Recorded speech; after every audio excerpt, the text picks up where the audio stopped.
It belonged to a young girl with honey blonde hair similar to Lady Constance's. Her skin was pale, her cheeks were soft pink, and she wore one of the most luxurious dresses Lorena had ever seen. It was clear by a single look that her dress must have cost more than a pretty penny. This girl was no mere pauper. She came from a wealthy family. Not as wealthy as the Leonards, of course, but wealthy enough. Wealthy enough to afford airs and graces. We've met her before. Why are we reintroducing her as if she's brand new? I'm confused. Doubtless, that was why Pauline's face burnt bright red. Cowed, she stepped back, dropping into a low curtsy before her social batter. I apologize. Do forgive me. I suppose I could spare you this once. The girl narrowed her eyes. She glanced at the row of assembled maids with disinterest before pausing. Her eyes met Lorena's. You. Yes? I know you. Excuse me? I recognize your face, plain though it is. I wonder. Now that the girl said it, Lorena discovered that she did know her, though no might have been too familiar of a word. Here we go. She had bumped into her before a few weeks ago, and her sister too. She was surprised the girl had bothered to remember her face. She was, after all, only a maid. Pauline, too, seemed confused by this turn of events, because she said, I beg your pardon, ma'am, but you must be mistaken. You couldn't possibly know our Lorena. That's right. She's nothing more than a maid. A drudge, really. You have no reason to converse with her. Oh? The blonde girl drew herself up to her full height, which, admittedly, was not very high, and surveyed Pauline and Isabel with narrowed eyes. Are you trying to tell me who I can and cannot converse with? You? Oh my gosh, I love her! Her lips curled. As if you could possibly have any sway over me and my decisions. Of course not. We didn't mean to offend. But you did. The damage is done. Maybe I'll tell Lady Leonard about this. Oh no, we didn't mean to insult you. Then get out of my sight. Certainly. Lorena, let's go. Leave the girl. I want to speak to her. You... Are you sure? Quite sure. Do I need to repeat myself, or have you taken leave of your senses? The girl tutted. Goodness, it must be hard to employ decent maids nowadays. If not even Bly can manage it. I feel sorry for Lady Leonard. I feel sorrier for us. We apologize if we were in your way. Yes, we're going now. I'm awfully sorry. And the group of maids departed, leaving Lorena behind. Lorena, unsure of what was going on, but vaguely aware she should be appreciative of the girl's intervention, looked at her savior awkwardly. Thank you? Oh, are you still here? The girl snorted. You don't need to thank me. It's meaningless. Then, if I may be so bold as to ask, why did you help me? It wasn't for my sake, you understand. I was merely doing her a favor. Her? Yes, indeed. Tawa told me, if I saw you, I should look out for you. Not that I particularly want to. Wait, I thought it was going to be her sister that was, like, doing the favor. How does Tawa know her? You should be old enough to look after yourself. I keep wanting to give her, like, the super haughty voice, but, like, it doesn't sound right. Because I already gave it to the other two sucky maids. This new background is so pretty. It's so simple, but I love it. But yeah, so I gotta figure out how I want to do her voice. As Lorena made her solitary walk back to Bly, through the fields of unripe wheat, she found herself pondering. The wind blew her through her hair, making it flutter gently. Her skirts, too, shifted in the breeze. The smell of flowers, goldenrods, and hyacinth danced in the air. The sun overhead was soft and warm, like a circular slab of butter. It was all very tranquil, particularly without Pauline and Isabel to disturb the serene scenery. But Lorena's thoughts continued to tick, tick, tick inside her head, like a clockwork mechanism. That was the second time this day that Tawa had come to her aid, though indirectly on the most recent occasion. Just how much did Lorena owe the older woman, and how could she ever hope to repay her? Excuse me. Lorena had nothing to offer the older woman. She had precious few clothes save the ones on her back, and she sent all her earnings back to her mother in Liverpool. As for priceless family heirlooms, that was a joke. The only heirloom Lorena owned was her old, ratty nightgown, which had once belonged to her mother, but which was perilously tight about her bust. Oh. Now I feel bad for saying the things about her nightgown. Kinda still. How could she square her debt with Tawa? She had absolutely nothing of value to her, save, perhaps, for her body.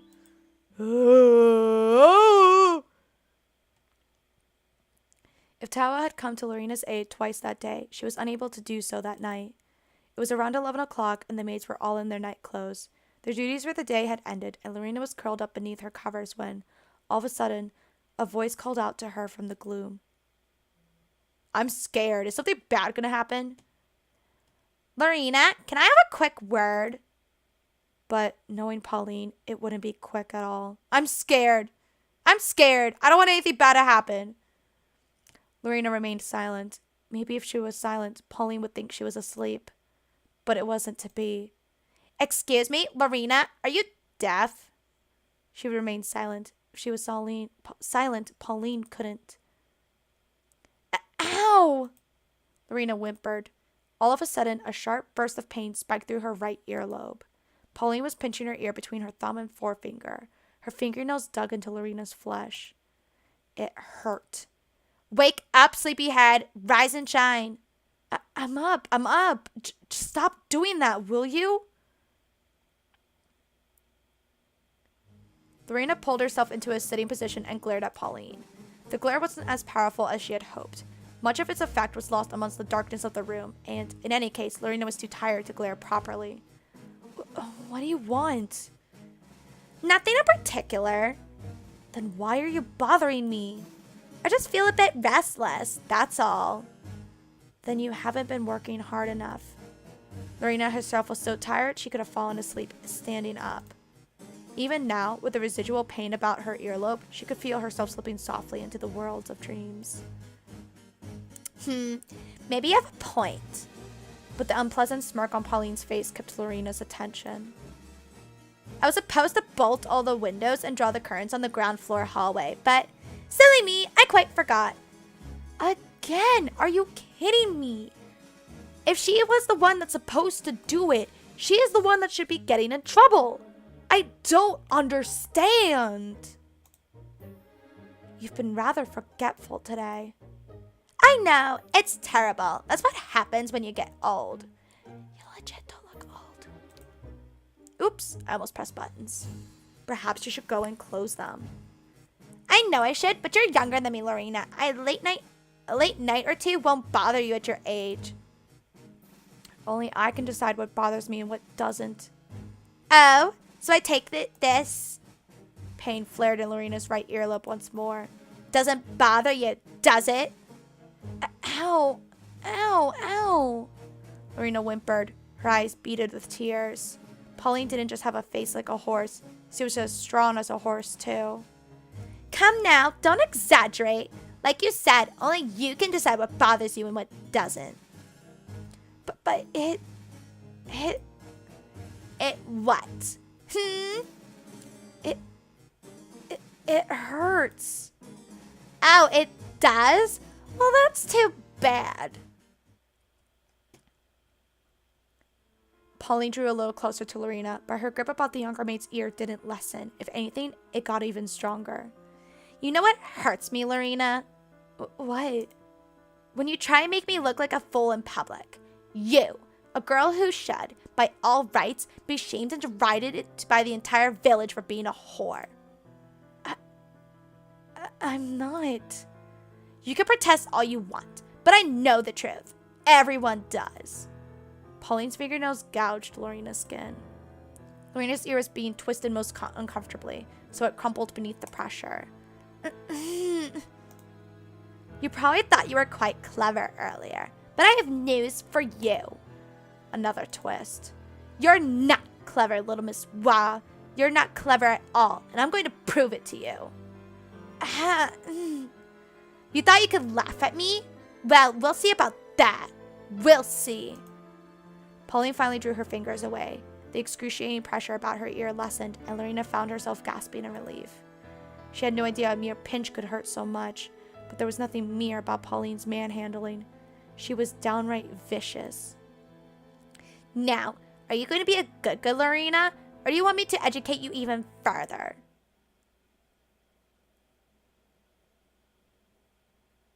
Stupid Pauline, why don't you just go die in a ditch?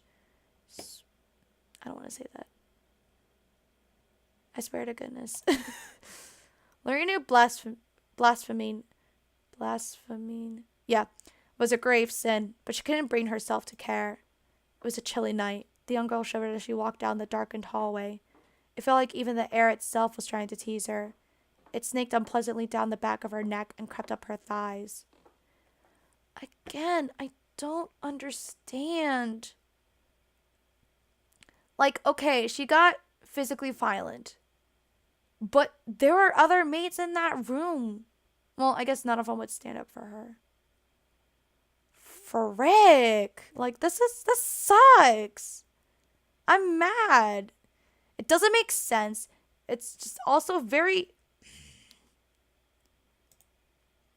Her teeth chattered. Why hadn't anybody come to her aid? What about Ada, Effie, Lieselot?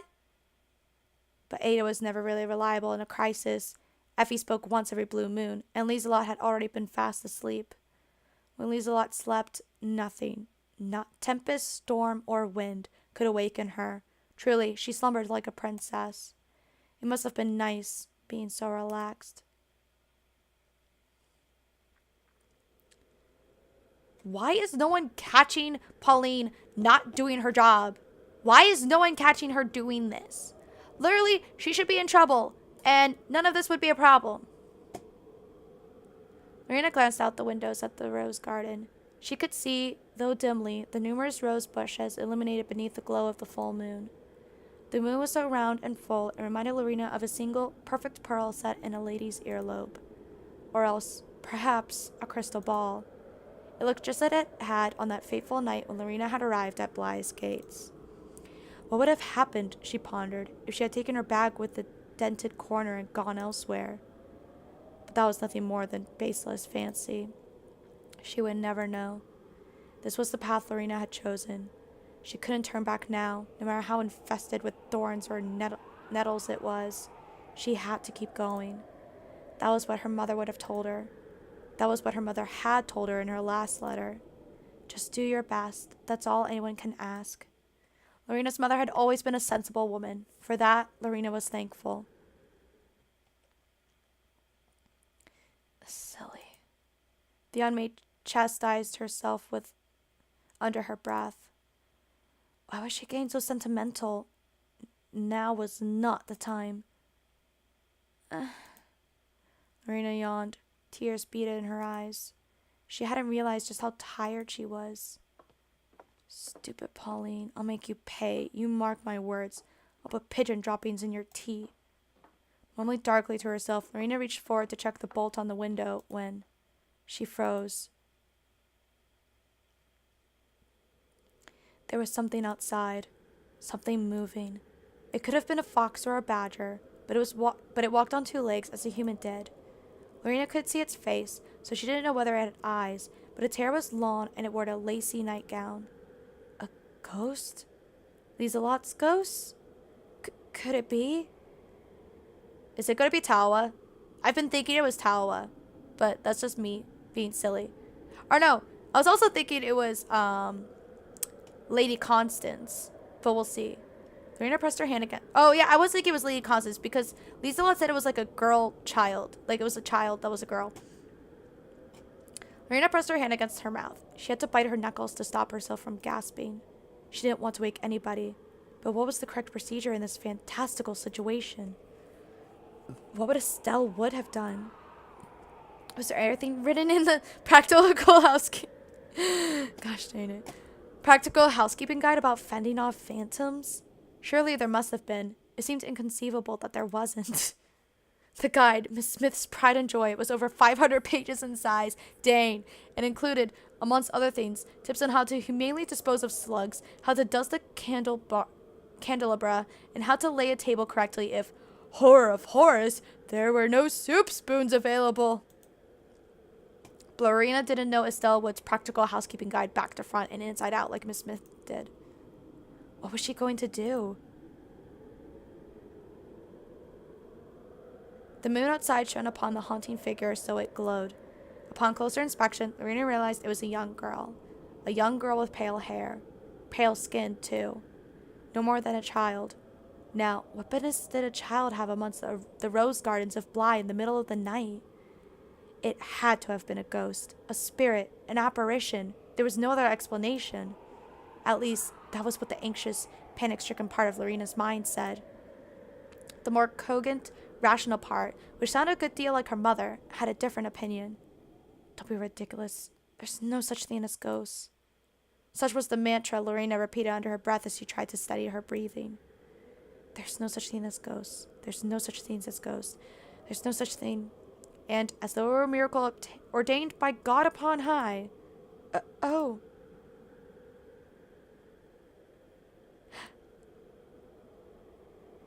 I knew it! I knew it! I called it! Oh, and her hair's tied back. Oh, that's... Or at least done up. Oh, that's interesting. That's cute. At that exact moment, the figure in the rose garden saw fit to turn around. The wind caught in its hair, making it stream behind the figure in a ghostly shroud. But this was no ghost. The pale, pinched little face peering through the gloom was one Lorena knew all too well. It was none other than Lady Constance. And what, pray tell, are you doing outside at this hour? Himph. Lady Constance glared at Lorena sourly.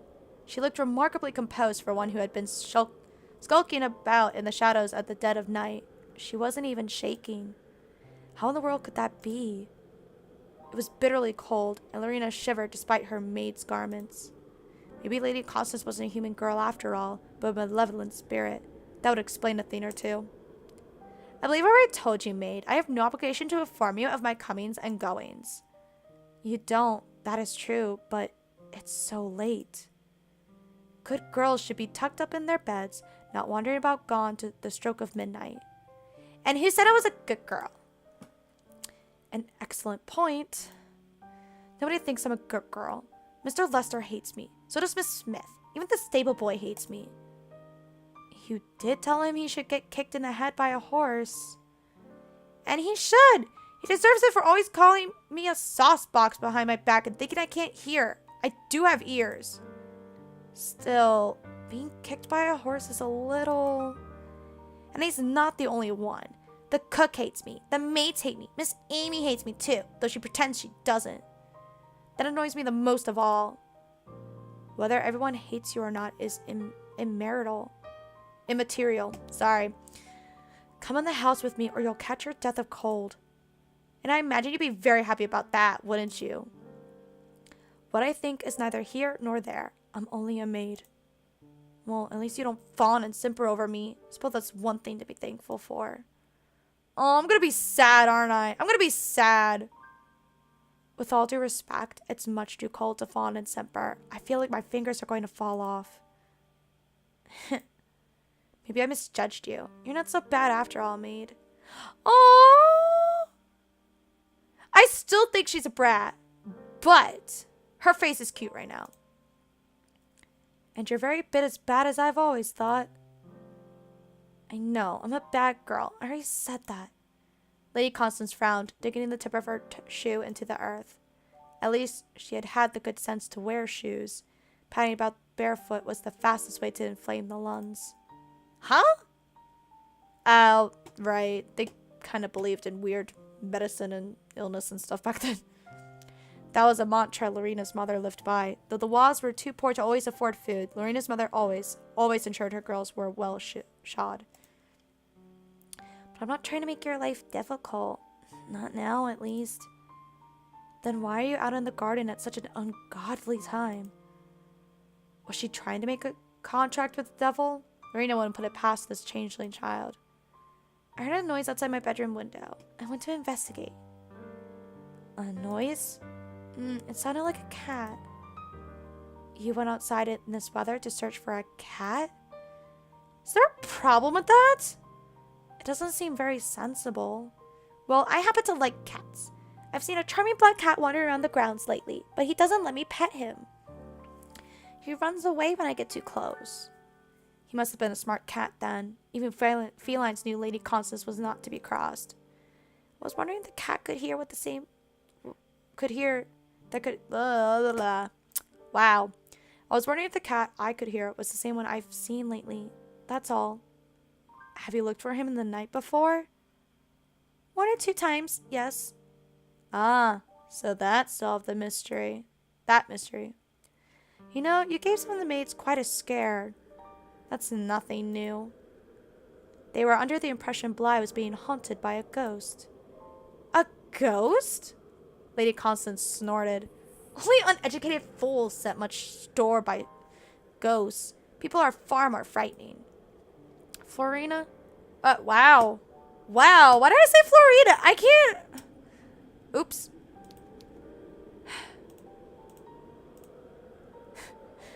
I've heard this and this. Just, oh my goodness, my brain. I'm too tired for this. For once, Lorena was inclined to agree with her. I also think it's ridiculous, but you shouldn't wander off in the middle of the night. It's dangerous. Nonsense. I'm the most dangerous thing out here. It was a fair point. Lorena didn't feel like pressing the subject. She had no business scolding Lady Constance. She was not, after all, her mother. All right, let's go back inside. But the cat! The cat can wait. Lady Constance didn't look particularly happy about this, but she didn't protest. Maybe the cold wind had chilled her more than she was letting on. I do like her little nightgown. It's cute. Lori, are you all right? Ada sat on the edge of Lorena's bed, her hands clasped together. You were gone such a very long time. I was starting to worry. She was the only maid who had. The others were sound asleep. It's fine. You don't need to worry. But... Shh. Lorena held a finger to her lips, bidding Ada to be quiet. Her impassioned dialogue had been enough to make Lieselot stir, shifting in her bed. Ah, Andermatt, my beloved home. And then she fell silent once more. The servants' quarters were completely silent save for the low sound of the wind and Pauline's snores. So, after pushing her unfinished work onto Lorena, she'd fallen asleep? What a charlatan. Lorena changed She changed as quietly as she could and took a seat by Ada's side. The bed creaked in protest, but the sound wasn't loud enough to alert the other maids to her presence. You didn't need to stay awake for me, you know. I know, but I... Excuse me, doing like higher pitched voices is not good for my throat. I like struggle. I was so very worried. Why? You were gone such a long time. I thought, oh, I don't know. I thought perhaps the ghost had found you. Well, perhaps it did, in a sense. What? Shh. Marina held a finger to her lips again, imploring silence. Oh, I'm sorry. Ada ducked her head, her cheeks flushing. That is, I meant to say... What? Lorena had never heard somebody have a mental breakdown quite so quietly before. She hadn't thought such a thing was possible, but Ada was proving her wrong. This night was, indeed, a night of surprises. I found your ghost, Ada, if you could call it that. Upon reflection, I think it might have been even more dangerous than a phantom. No! Ada pressed a hand against her mouth. Her eyes were big and round.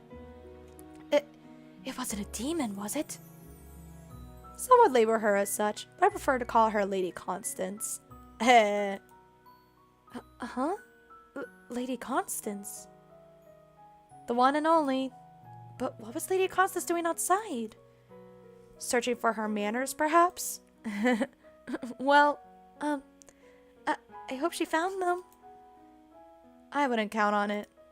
But the encounter earlier had sparked a fair amount of interest in Lorena's generous breast. Maybe there was more to Lady Constance than met the eye.